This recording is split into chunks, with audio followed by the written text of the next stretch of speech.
Kejaksaan Agung memamerkan barang bukti berupa uang tunai rupiah senilai 5,1 triliun rupiah, uang berbentuk dolar AS senilai 11.400.814 dolar dan berbentuk dolar Singapura senilai Sin 646 dolar dalam perkara dugaan korupsi penyerobotan lahan sawit dengan tersangka Surya Darmadi, SD.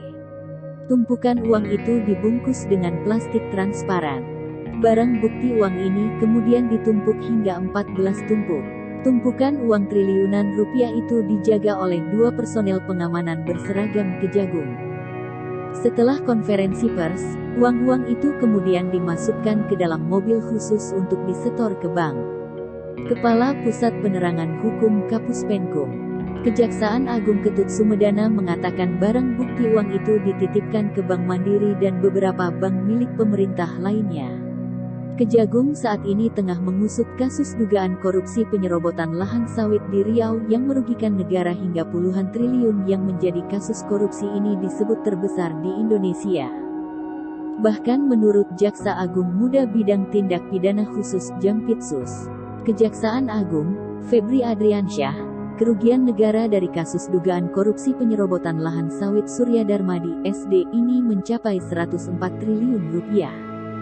Jumlah itu merupakan penjumlahan dari kerugian keuangan negara sekitar 4,9 triliun rupiah dan kerugian perekonomian negara sebesar 99,2 triliun rupiah.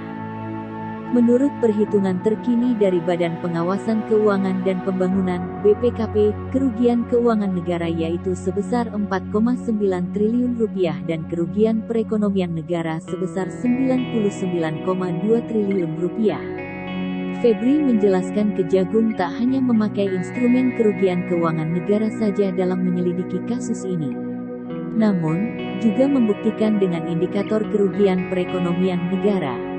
Deputi BPKP Bidang Investigasi Agustina Arumsari mengatakan kerugian keuangan negara dari kasus ini karena adanya berbagai penyimpangan, seperti penyimpangan alih fungsi kawasan hutan hingga adanya suap pada para pihak tertentu. Ia menuturkan penyimpangan menimbulkan dampak tidak diperolehnya hak negara atas pemanfaatan hutan. Di samping berdampak pada kerugian negara, kasus ini juga berdampak pada kerugian perekonomian negara.